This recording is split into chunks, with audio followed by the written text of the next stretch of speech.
Okay, so boy am I glad to see you. It is Thursday, August 4th, and this is the first time I'm picking up my camera since the 31st of July.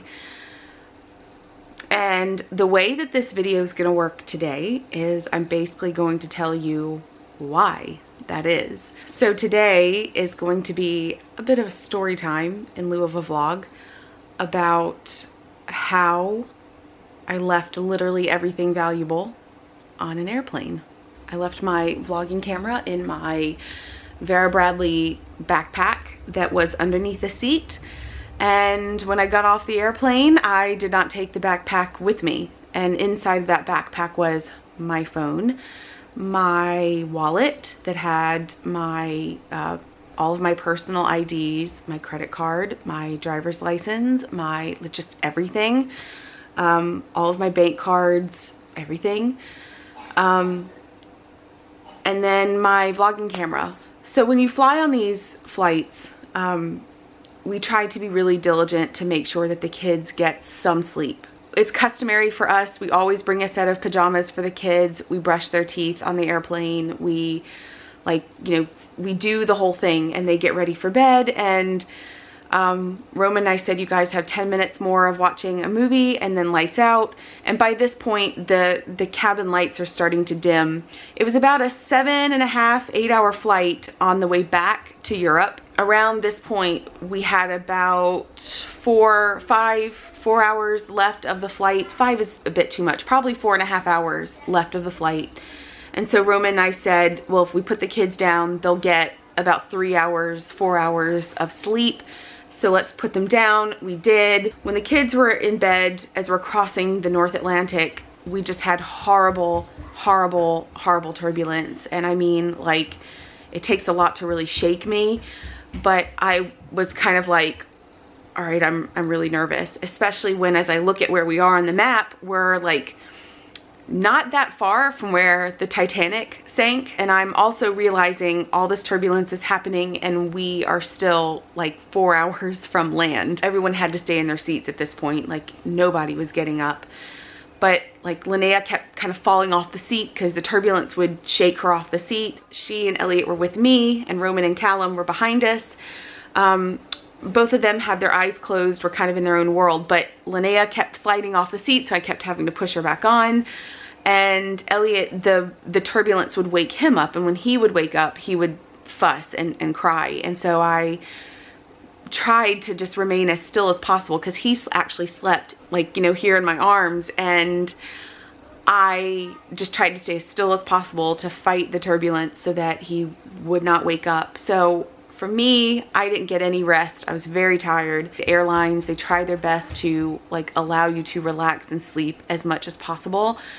But about an hour before landing, they start turning on all the cabin lights, and they just start preparing, getting breakfast ready for people. And pretty much we had like an hour and 10 minutes, an hour and 15 minutes before landing. And sure enough, all the cabin lights were coming on and the kids were still sleeping. We started waking them up. You have to prepare a little bit because we have young children, and we didn't want them having to like wait until getting through customs to then be able to go to the bathroom. So I woke the kids up and kind of got them ready for the day. And then I'm like putting stuff in suitcases, and I'm packing up and getting everything ready, and like collecting little markers and like Bluey this, or just like little cars that, you know, I know that Elliot will want to have once we're back in Berlin.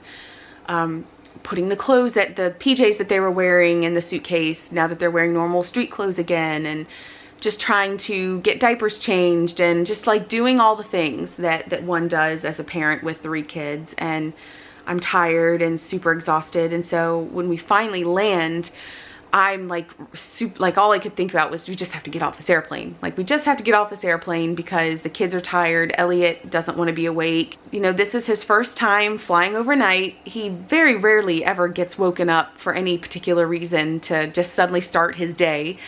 And he's not used to that, as where Callum and Linnea got pretty used to as babies and toddlers. They were used to, you know, waking up and going through customs and the whole the whole thing, and Elliot just isn't. He just isn't. So he woke up but was a little like grouchy. He wasn't crying or anything, but just needed a lot of extra consoling, and I needed to take care of him and hold him and just reassure him that everything's okay and that we're gonna get off the airplane and just start prepping him for the next steps.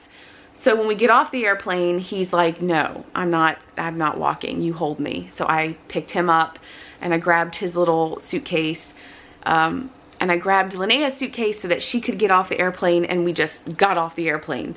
And we went through customs and everything was fine. And then it was after we got through customs when I just started kind of like reorganizing passports and stuff that I realized my bag is still on this flight. So I tried to go back through customs and I wasn't able to because I don't have a ticket to get onto that aircraft again now that I'm already off.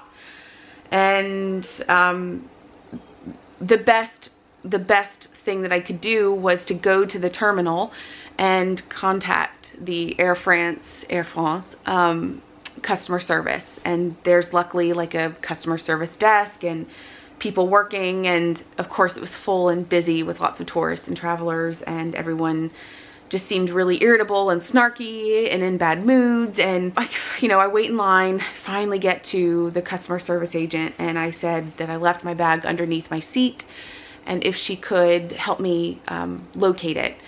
And she was basically like, well, I'll call, but if I can't get in touch with anyone, you just have to make a claim. And I was like, this sucks, because I know my bag is there and the plane is still there. And this plane, all it does is go from Atlanta to Paris, Atlanta, Paris, Atlanta, Paris.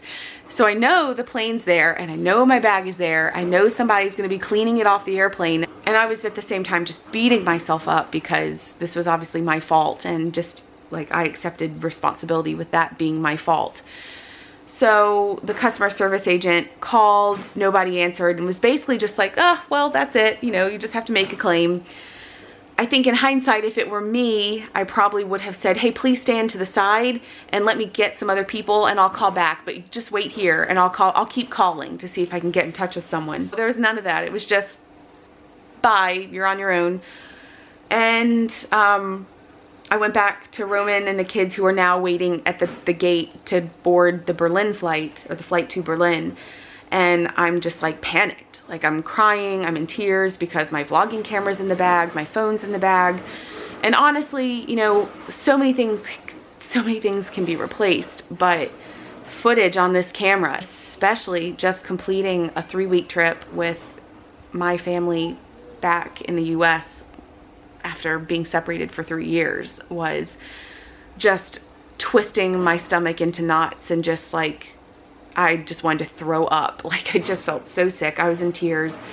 I was on the floor crying, absolutely devastated that my bag, just so devastated that probably the most important bag of all on that airplane that belonged to our family happens to be the one that I leave on the airplane. I go back to the customer service line and I wait in the whole line again with like 20 people. At this point, we don't have that long until our flight to Berlin. So it's like, I need to get in touch with somebody soon in order to retrieve this bag. I wait in the whole line again. She makes another phone call. Nobody answers. And she's like, you really should just make a claim.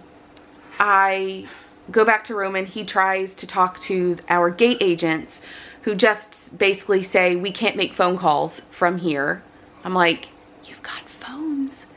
What are these phones for? So I go back to the customer service line and wait in the whole line again with like 20 more people in front. And she's like, oh, you. I was like, yeah, me. She's like, well, if they don't answer, then I was like, just make a phone call. So she does this. She goes and she takes a break in her break room. And I see her in there drinking a cup of coffee, chatting away with her colleagues. And I'm out there like, what the heck is this? What is this universe? The Air France customer service was deplorable. She came back and she, just like signaled at me that she was making another phone call, and she did. And finally, she got in touch with somebody on the other end by the airplane. Well, actually, I don't know where they were, because then she said to me, okay, well, somebody answered. They're going to send somebody to the airplane to check for your bag. If your bag is there, they'll bring it down to baggage services at the bottom of the terminal. I was like, great, thank you. So I go to Roman, I said, we've got the bag, you know, it's baggage, it's gonna go to baggage services. And Roman's like, do you know for sure that they have the bag? And I said, no, they don't know for sure. They're just now sending someone to the aircraft to check the aircraft for the bag. They're boarding the plane to Atlanta. Like, people are literally boarding the airplane to, not Atlanta, to Berlin.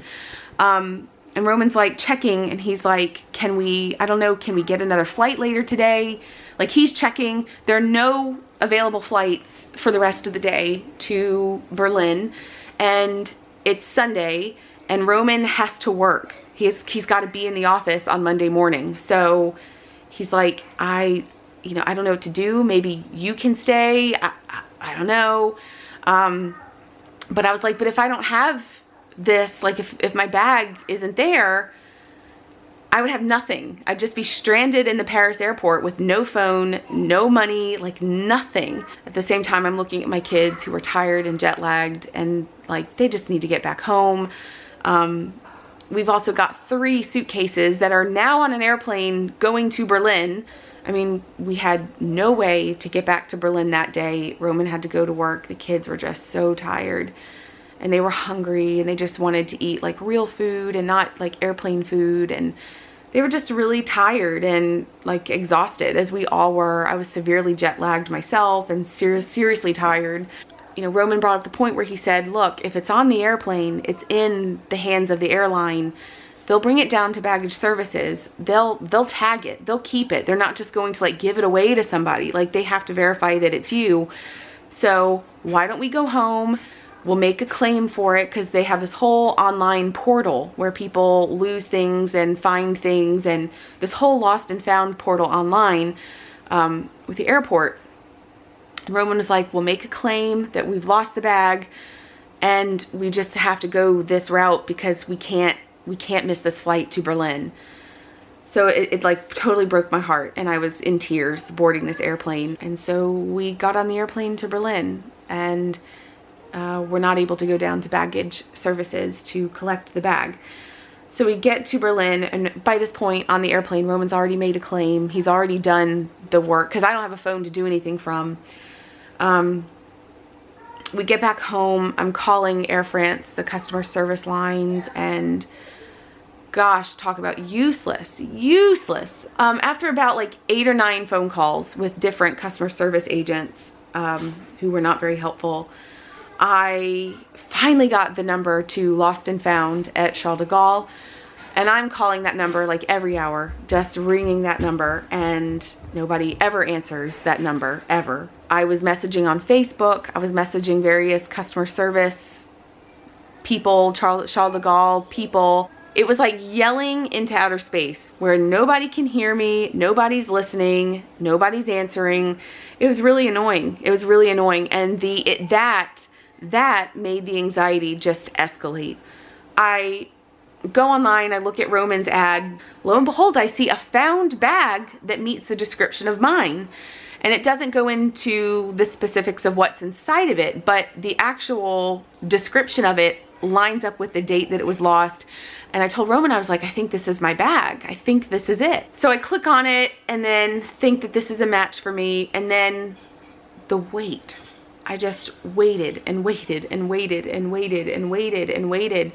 And so this was now Monday night. We landed Sunday. And I woke up the next morning with Roman waking me up, like aggressively waking me up. And he was like, Katie, look. And he was obviously excited. And I was like, what? And he said, your bag is a match. The description for my bag, they included that there was a camera inside, that there was a phone inside. So it meant that when it was brought to Lost and Found and a claim was made, that all the contents in my bag were still in. My wallet was noted, my IDs were listed, and then it was like bing bam boom, we're gonna send your bag. I'm just like crying tears of joy, just so happy. And I'm happy to report that today, on Thursday, August 4th, my bag arrived, fully stocked with all the stuff that was in it, including this camera. And I'm so grateful. I'm so grateful. It's really made me feel like it just makes me realize again how special these videos really are, because when I was so close to losing them, I mean, I did, I lost them and thought I'm done, like that's it. I can't just go back and redo the memories. And they are truly invaluable, and they are truly like these videos are truly, it's the best thing that I can give my kids. It's like the biggest gift that I can give them. And not just my kids, but my family. For everything to be okay is truly, truly a gift. So, it was crazy. It's been a crazy few days. Like, my mom and my sister have been trying to contact Air France on Twitter and Facebook, and I've been calling nonstop, and Roman's been calling nonstop, and it's been a whole thing, but luckily it has a very happy ending. So that's what's been going on for the last few days, and I just finally feel like I can breathe easily knowing that my phone and my camera, that everything is safe and sound. All is good.